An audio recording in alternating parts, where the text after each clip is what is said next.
In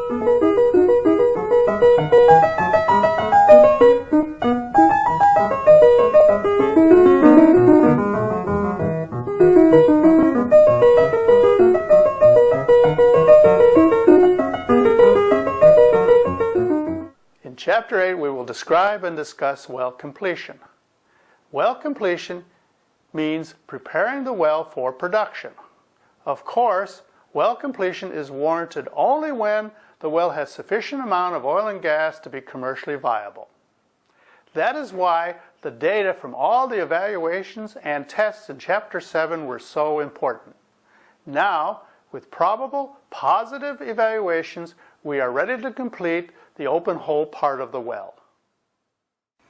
This open hole, where we conducted our wireline tests and coring, can now be cased and cemented to become a closed hole. When we talk about running casing in well completion, we are only referring to the casing that encases the zone or zones of interest in the open hole. These casing strings are referred to as production casing. It is sometimes easy to confuse the function of production casing with those of surface or intermediate casing. Let me explain. Surface casing, for example, is the first casing string to be run when the well is first drilled. As the name implies, this surface casing sits at the top part of the well and is attached to the wellhead. Its primary function is to protect the groundwater formations from contamination. In deeper wells, a second type, called an intermediate casing, is run in and cemented. Where intermediate casing is required, its primary function is to protect and support the hole above the zone or zones of interest. Surface and, if needed, intermediate casing strings are installed during drilling on all wells regardless of whether they are commercially viable or not. Production casing strings, on the other hand, are only run when the well shows promise of becoming a producing oil well. Running and cementing these casing segments are a part of the first steps in well completion. Once the production casing is run and cemented and attached to the surface and the intermediate casing string at the wellhead, these casings form what is known as a close hole or cased hole. This hole, from the top to the bottom, is now sealed off from the natural fluids and solids that exist in the subsurface. Well completion, however, involves more than running casing and sealing the hole. To complete a well, after the casing is run and cemented, the following procedures can be performed. 1. Perforation. Once the production casing is in place in the zones of interest, the casing is then perforated, which means that holes are blasted through the casing string, the cement, and deep into the formation. 2. Stimulation. After perforating, the zone is stimulated so that an adequate production or flow rate of the hydrocarbons can be attained. 3. If needed, the zone can also be gravel packed to stop sand production. 4. Finally, the well is equipped with tubing, packers, and a Christmas tree to control the flow of fluids to the surface. Before I describe each of the above procedures to finalize well completion in more detail, let me take a minute to explain what action is taken when a well is not commercially viable. When a well exhibits no zones of interest or has little commercial viability, it is declared a dry hole. This well is then permanently plugged and abandoned. Called P&A for plugged and abandoned, this procedure requires that several cement plugs be placed in the hole to seal it. In previous lectures, we've mentioned that wildcat wells, wells in areas where no one has drilled before, are more likely to be dry holes. Industry figures suggest that as many as 75% of all drilled wildcat wells are dry. P&A procedures, therefore, can become quite routine in wildcat areas. That said, the rest of this lecture will pertain to the procedures and their functions used in well completion. Although already mentioned, we'll again present the three types of casing strings and explain their functions.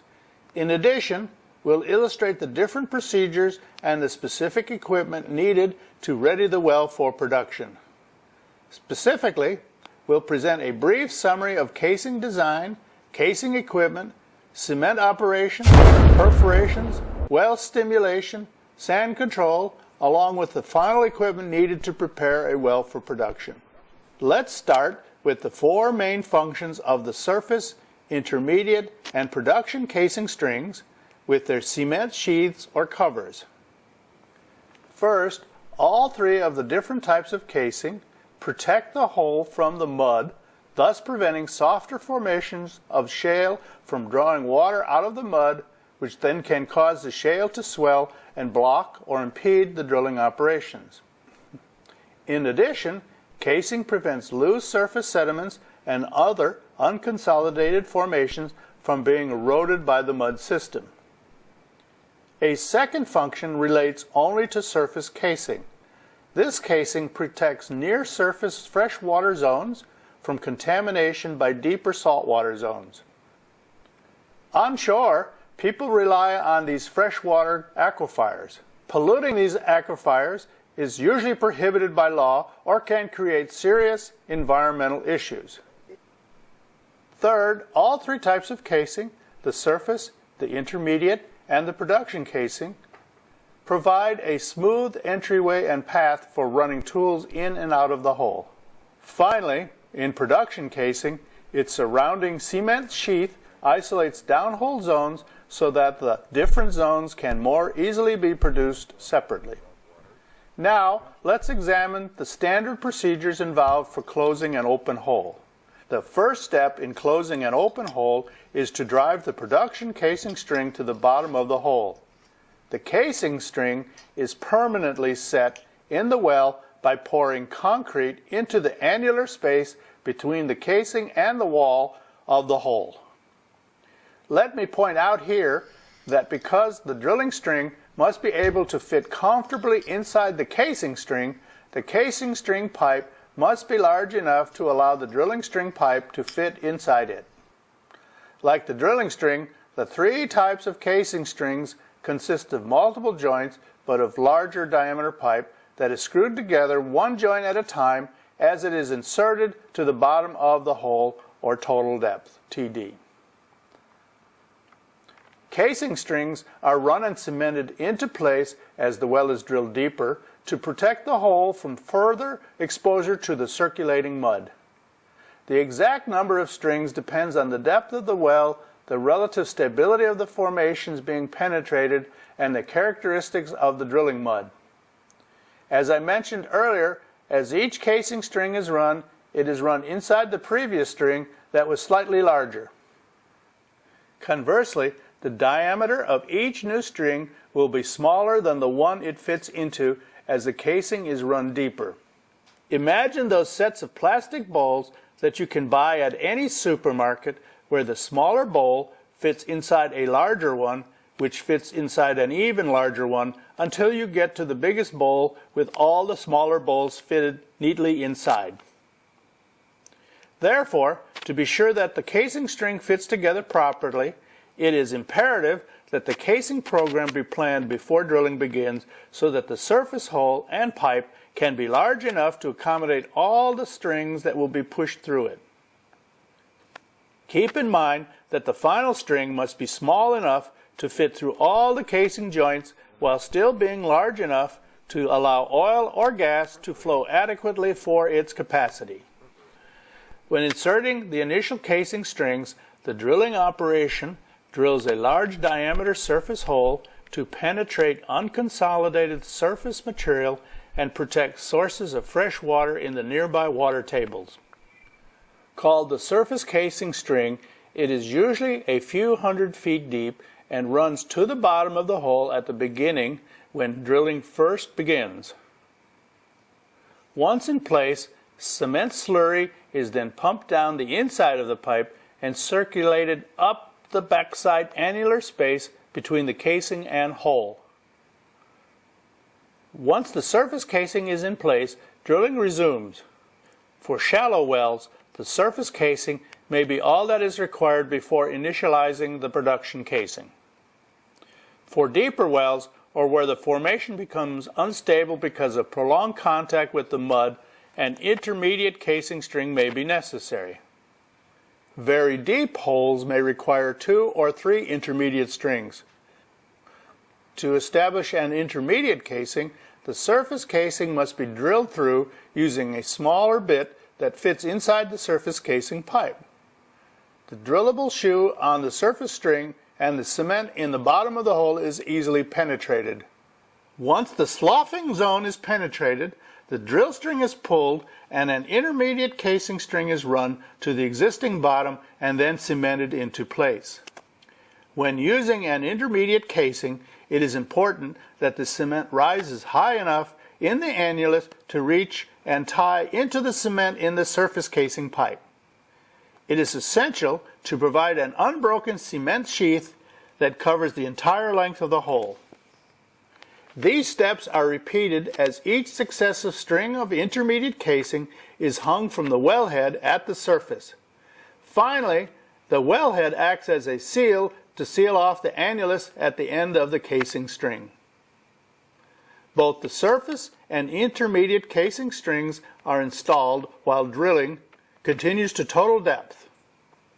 Once a zone of interest has been identified, it is not cased.